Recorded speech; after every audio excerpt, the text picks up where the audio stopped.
वैसे तो एक गृहिणी के लिए घर का हर कॉर्नर बहुत ही इम्पोर्टेंट होता है। आप सभी जानते हैं कि घर के हर कॉर्नर से लगाव होता है, जुड़ाव होता है, पर कुछ हिस्सा ऐसा होता है जो सच में दिल के काफी करीब होता है। जी हाँ, मैं बात कर रही हूँ बेडरूम की। और बेडरूम एक ऐसी जगह है जहाँ पे हमें सुकून का एहसास होता है। तो यहाँ पे हम आराम करते हैं, बहुत सारी चीजें फील करते हैं। पर क्या हम जानते हैं कि हम अपने बेडरूम को किस तरीके से अच्छे से व्यवस्थित रख सकते हैं? कुछ टिप्स मैं आपके लिए लेकर के आई हूँ, जिसमें से बहुत ही इंपॉर्टेंट टिप्स मैं आपके साथ शेयर कर रही हूँ। तो प्लीज वीडियो पे बने रहिए। जो चीज पसंद आए तो लाइक जरूर करिएगा फ्रेंड्स। हेलो, नमस्ते and welcome to all in one Richa के संग। तो फ्रेंड्स, आज सावन का दूसरा सोमवार है जो कि मैंने फास्ट रखा हुआ है। तो मैंने कहा चलिए आपके साथ वीडियो शेयर करती हूँ। बहुत ही इंटरेस्टिंग वीडियो मैं आज के साथ आपके साथ शेयर करने वाली हूँ। वो भी अपने घर से रिलेटेड है, खास तौर से बेडरूम से रिलेटेड है। कई दिनों से वीडियो नहीं डाल पा रही हूँ, इसके कारण बहुत सारी हैं जो मैं आपको आराम से कभी कभी बताऊंगी। तो मगर कुछ चीज़ें हैं जो मुझे ही टैकल करनी है, तो मैं सोचती हूँ कि इसलिए दूसरों को बता करके परेशान करना। बहुत सारे लोग होते हैं चीज़ों को सोचते हैं, समझते हैं तो परेशान होते हैं। पर अभी सब कुछ ठीक है, बच्चा मेरा ठीक है। उसकी जो के वायर हाथ में लगे हुए हैं उसको रिमूव करना है, एग्ज़ाम भी उसके चल रहे हैं। तो बहुत सारी चीज़ें हैं जो मुझे देखनी पड़ती, वीडियो नहीं प्रॉपर डाल पा रही हूँ। पर आज मैंने कुछ इंटरेस्टिंग वीडियो डाला है। बहुत छोटा सा ही वीडियो है, पर अगर आपको अच्छा लगा होगा तो लाइक ज़रूर करिएगा और शेयर ज़रूर करिए। वीडियो मैं देने में थोड़ा लेट ज़रूर हो रहा है, पर मैं बहुत जल्दी ही सारी वीडियोस को टाइमली दूंगी और आप लोग देखिएगा।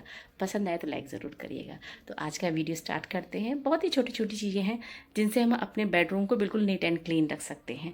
कारण क्या है, कई बार ऐसा होता है कि हमारे पास बहुत सारे काम ऐसे आ जाते हैं जिन पे हम फोकस नहीं कर पाते हैं।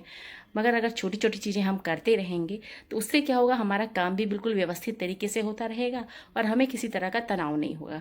तो मैं किस तरीके से अपनी चीज़ों को करती हूँ, सारी चीज़ें आपके साथ शेयर करने वाली हूँ। चलिए स्टार्ट करते हैं आज का वीडियो। तो जब भी हम बेडरूम में एंटर करते हैं तो सबसे पहले नजर हमारी बेड पे ही जाती है, क्योंकि बेडरूम का सबसे बड़ा हिस्सा जो होता है ना, बेड का ही होता है। और ये काफी एरिया भी कवर करता है। तो कई बार देखा होगा, सो के उठने के बाद बहुत सारे लोग क्या करते हैं, सारी पिलो को इकट्ठा करके एक साथ ही रख देते हैं। उसी में कुशन भी रख देंगे, तोहर भी रख देंगे, सारी चीजें जो कि देखने में सच में बेडरूम का ही लुक चेंज कर देती हैं। अगर आप इन्हें ढंग से टक करके बेडशीट को रखें, पिलोज कम से कम इस्तेमाल करें, क्योंकि बहुत सारे लोगों को मैंने देखा है कि ढेर सारी पिलोज लगा देते हैं। फेस्टिवल टाइम है तो अलग बात है, पर जब नॉर्मल डेज होता है तो सिर्फ 2 पिलो 2 कुशन ही सफिशिएंट होते हैं। मुझे लगता है मैं इसी तरीके से करती हूँ। कभी कोई आ गया तो अलग बात है कि हमने थोड़ा बहुत डेकोरेशन कर दिया, पर जब हम रेस्ट करने के मूड में होते हैं तो इतनी सारी चीजों को देखते हैं ना, तो भी थोड़ा सा ऑड सा लगता है। तो हमेशा कोशिश करें कि 2 पिलो और 2 कुशन ही रखें। इससे क्या होगा कि आपको एक रिलैक्स भी फील होगा, क्योंकि हम बेडरूम में आराम करने के लिए आते हैं। दूसरी जो सबसे इम्पोर्टेंट बात है वो है वॉल की। हम वॉल की बात करते हैं, क्योंकि हम बेडरूम में जब लेटने आते हैं या बैठने आते हैं या रिलैक्स के मूड में रहते हैं तो हमारी नजर दीवार पे जरूर जाती है, टेरेस पे जरूर जाती है। तो कोशिश करें कि बेडरूम की वॉल्स को बहुत ज्यादा हाईलाइट ना करें। सिर्फ लिमिटेड एक आध चीजें आप लगा लीजिए। उससे क्या होता है, एक अच्छा और सिंपल लुक भी आता है और साथ में हमारा माइंड जो है ना, एक जगह कंसंट्रेट हो पाता है। अगर हम वॉल पे बहुत सारी चीजें लगा देते हैं, बहुत सारी पेंटिंग्स मैं देखती हूँ लोग लगा देते हैं, बहुत सारे DIY लगाते हैं, वॉल हैंगिंग्स लगाते हैं, इससे क्या होता है, हमारा माइंड जो है काफी डिस्टर्ब होता है। इसलिए लिमिटेड चीजें लगाएं। आपका बेडरूम साफ दिखे, अच्छा दिखे, व्यवस्थित दिखे, इसके लिए एक सबसे बड़ी चीज और आपको ध्यान रखनी पड़ेगी। कई बार होता है बेड बॉक्स का जो पोर्शन बनता है उसके बैक पोर्शन में भी एक बॉक्स बनता है जिसमें हम अपनी चादरें डालते हैं, दोहर डालते हैं। तो इसके ऊपर भी कई बार होता है कि हम आलस बस इसमें बहुत सारी चीजें इकट्ठा कर लेते हैं। ये प्लेटफॉर्म नहीं है, ये एक बॉक्स बना हुआ है। उसको हम किसी तरीके से यूज तो कर सकते हैं, पर हमेशा इसके ऊपर सामान नहीं रखना चाहिए। लिमिटेड चीजें रखिए और उसको फिर आप जब भी हटा, मतलब ज्यादा क्लटर्स इकट्ठा मत करिए, क्योंकि देखने में खराब भी लगता है और इससे क्या होगा कि ये हमारे बेड का एक लुक भी खराब करेगा। कोशिश करें इस तरह से ना करें। फोर्थ सबसे इंपॉर्टेंट चीज मैं आपको बता दूं कि जब भी हम बेड बॉक्स बनाते हैं या बेड बनाते हैं तो साइड में एक टी टेबल, पॉट टेबल इस तरह से बना के रखते हैं। ये क्या होता है, यहाँ पे हम बहुत सारी चीजें मैंने देखी, कभी डायरी रखी जाती है, कभी किताबें रखी जाती हैं, तो मैं भी रखती हूँ। पर इसका एक तरीका होता है। किसी भी चीज को अगर आप अच्छी तरीके से, व्यवस्थित तरीके से रखना चाहते हैं या अपने बेडरूम को हाईलाइट करना चाहते हैं या अच्छा दिखाना चाहते हैं, तो उस कॉर्नर को आपको किस तरह से यूज करना, चलिए मैं आपको बताती हूँ। जैसे कॉर्नर पे आप क्या करना है, आपको मोबाइल जरूर रखना होता है, तो इस तरीके से देखिए मेरे पास मोबाइल के कई डब्बे रखे हुए हैं, तो उसमें से मैंने एक बॉक्स ले लिया है और इसको मैंने क्या किया, इसको कुछ भी नहीं किया क्योंकि ऑलरेडी इतना हार्ड होता है, इसमें मैंने कुछ नहीं किया, सिर्फ एक व्हाइट कवर लगा दिया है क्योंकि बैक पोर्शन जो इसका ब्लैक है, तो इस पे व्हाइट लगा दिया जो कि देखने में मुझे अच्छा लगता है। बहुत ही सिंपल बॉक्स है, इस पे आप चाहें तो पेंट भी कर सकते हैं या स्प्रे पेंट कर सकते हैं, जैसा जो भी चाहे आप कर सकते हैं। और इसको मैंने क्या किया, यहाँ पे मैंने बॉक्स रख दिया है। ऐसा ही बॉक्स मैंने मीशो पे भी देखा था, बट मुझे लगा कि ये इसका काम करेगा, इसलिए मैं इसको ही इस्तेमाल कर रही हूँ।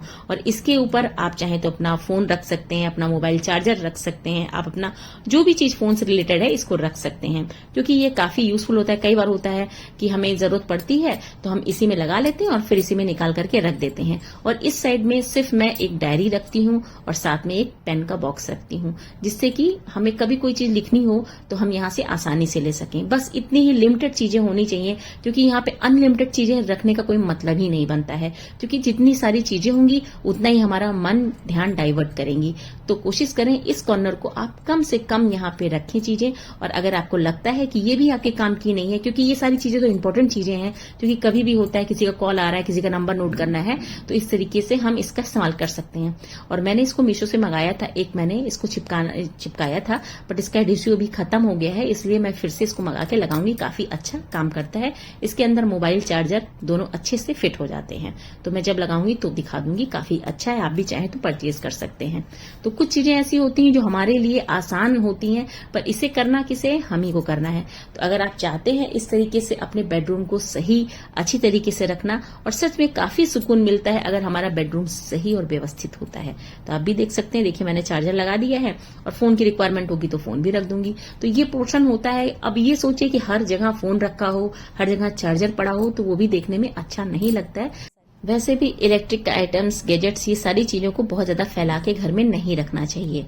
तो ये देखिए मैंने इस तरीके से ये सारी चीजें रख दी हैं, और जब भी हमें जरूरत होती है तो हम अपना फोन इस तरह से चार्ज कर लेते हैं। तो आप लोग भी चाहें तो इस तरह से एक छोटी टिप्स मैं आपको दे रही हूँ, आप कर सकते हैं इस तरीके से। तो ये देखिए ये कॉर्नर मेरा हो गया, और देखिए साथ में सारी चीजें देखने में कितनी अच्छी लग रही हैं। तो आप लोग भी इस तरीके से अपने बेड के कॉर्नर को अच्छा और सुव्यवस्थित रख सकते हैं। बेडरूम के अंदर ही एक इम्पोर्टेंट आइटम और होता है जिसे हम ड्रेसिंग टेबल के नाम से बुलाते हैं, और ये बेड के साथ ही अटैच मिलता है। अक्सर घरों में मैंने देखा है कि बेड के साथ ड्रेसिंग टेबल रहता ही रहता है। आजकल लोग चेंजिंग रूम बनाने लगे हैं, वहां मिरर लगा लेते हैं, पर अक्सर मैंने देखा है कि ड्रेसिंग टेबल होता है। और ड्रेसिंग टेबल पे मैंने बहुत सारा सामान देखा है कि वहां पाउडर भी होगा, परफ्यूम भी होगा, किट भी होगा, मेडिकल का सामान भी वहां रहेगा। तो इससे क्या होता है, कभी भी यूज किया बाहर ही रख दिया, ऐसा नहीं करना है आपको। जब भी कोई भी सामान आपको इस्तेमाल करना है, सेक्शन बने हुए हैं, सबके अलग अलग सेक्शन है। बैंगल्स का अलग सेक्शन है, परफ्यूम का अलग है, क्रीम का अलग है, मेडिकल का अलग है। इस तरीके से सारे सेक्शन बना लीजिए, और उसमें क्या करिए, जब भी इन सब सामान को आप निकालिए, अगेन उसके अंदर आप रखिए। इससे क्या होगा कि आपका सामान जहां रहेगा वहां का तहां पहुंच जाएगा, और जब भी हमें इसकी रिक्वायरमेंट होगी तब हम वहां से इसे निकाल सकते हैं। तो मैं तो इस तरीके से ही करती हूँ कि जब भी मैं कोई सामान निकालती हूँ तो इस तरह से अपने ड्रेसिंग टेबल को हमेशा कोशिश करती हूँ कि मैं बिल्कुल उसको डिक्लटर करके ही रखूं, क्योंकि बहुत सारी चीजें अगर यहाँ हो जाती इकट्ठा तो मुझे सच में बहुत ही टेंशन होने लगती है। तो आज से आप लोग भी इसी तरीके से अपने ड्रेसिंग टेबल को जरूर रखिएगा। अब आते हैं हम नेक्स्ट स्टेप की तरफ। हमने आपसे बात की थी बेड बॉक्स के बैक पोर्शन की। जी हाँ, ये वही पोर्शन है, बैक पोर्शन, जहां पे हम अपनी बेडशीट रखते हैं, दोहर रखते हैं, चादरें रखते हैं, या फिर बहुत सारी आइटम्स ऐसे होते हैं जिन्हें हम यूज करते हैं और उसके बाद हम इस तरह से रख सकते हैं। तो मैंने बेड बॉक्स का ये एरिया इसीलिए सिलेक्ट किया है कि यहाँ पे हम रेगुलर इसको निकालते हैं, यूज करते हैं, फिर हम इसमें फोल्ड करके रख देते हैं। कई बार होती है चीजें बेड पे ही रखी जाती हैं, रखी रहती, जो कि देखने में एक बहुत ही अजीब सा लुक देती हैं। या फिर इसे आप प्रॉपर तरीके से लगा के सेट करके रखिए, या फिर आप इस तरह से इसको बेड बॉक्स में लगा के अच्छे से रख सकते हैं। इससे क्या होता है कि हमारी बेडशीट गंदी भी नहीं होगी, हमारी दोहर गंदी भी नहीं होगी, और ये क्या है, जब हमको यूज करना होगा तो हम इसे फटाफट निकालेंगे और यूज करेंगे, देन हम इसके अंदर रख देंगे। इसलिए हमेशा आप लोग भी कोशिश करें कि बेड बॉक्स में अपनी चीजों को व्यवस्थित करके रखें, और जिन चीजों को आप यूज कर रहे हैं उन्हें अलग बॉक्स में रखें, और जो बिल्कुल फ्रेश हैं, जैसे हम धोए रहती हैं जो चादरें, हम जिन चादरों को को धो के रखते हैं या साफ करके रखते हैं, उनके लिए मैंने अलग से बॉक्स बना रखा है। तो इस तरीके से छोटी छोटी टिप्स मैंने आपको बताई है, इससे जो है आप अपने बेडरूम को बिल्कुल नीट एंड क्लीन रख सकते हैं। और आप विश्वास मानिए कि अगर आप ये काम किए होते हैं, क्योंकि ये सारी चीज़ें हमें रेगुलर अगर करनी हो तो बहुत मुश्किल लगता है, पर अगर रेगुलर रूटीन में हम इसको डाल देना तो सच में हमारा रूम जो है देखिए कितना अच्छा देखने में लगता है और कभी भी मतलब बिल्कुल फ्रेश फ्रेश लगता है। वैसे भी जो बेडरूम होता है ये हमारे सुकून के लिए होता है, हमारे आराम के लिए होता है। और अगर बेडरूम में गंदगी रहेगी, ढेर सारी क्लटर्स रहेंगे, जब तक उन्हें डिक्लटर नहीं किया जाएगा तो हमें कभी भी सुकून नहीं मिलने वाला है मेरे हिसाब से। आपको क्या लगता है, आप अपने हिसाब से मुझे जरूर कमेंट करके बताइएगा। पर मैं इस तरह से ही बेडरूम रखना पसंद करती हूँ। आप किस तरह से रखना पसंद करते हैं? तो फ्रेंड्स, मेरा था ये आज का वीडियो, जो कि मैंने आपको बताया कि ये छोटी छोटी चीज़ें कितनी इंटरेस्टिंग होती हैं और छोटी चीज़ें जो होती हैं ना काफ़ी कारगर होती हैं। आप कभी भी कोई भी चीज़ की शुरुआत करते हैं तो हमेशा छोटे स्टेप से ही करते हैं, बाद में जा करके आप बड़ा स्टेप ले पाते हैं। तो घर में ये छोटे छोटे बदलाव से छोटी छोटी चीज़ें जो हम करते हैं, कहने के लिए शब्द छोटा जरूर है, पर इस छोटे शब्द में ना बहुत बड़ी चीज़ें रखी हुई हैं, बहुत सारी चीज़ें छिपी हुई हैं, क्योंकि हमेशा एक बूंद से ही ना एक सागर बनता है। तो अगर हम रेगुलर इसको रूटीन में डालेंगे ना तो हमारे घर के काफ़ी काम बहुत आसान हो जाते हैं। कोई हेल्पिंग हैंड की ज़रूरत नहीं पड़ेगी अगर आप रेगुलर इस तरीके से चीज़ों को करते हैं। तो फ्रेंड्स, आपको कैसा लगा वीडियो ज़रूर बताइएगा। जल्दी ही मिलते हैं नेक्स्ट वीडियो में। कोई भी चीज़ अच्छी लगी हो तो लाइक ज़रूर करिएगा, क्योंकि छोटी चीज़ों से ना हम बहुत बड़ी चीज़ें कर सकते हैं।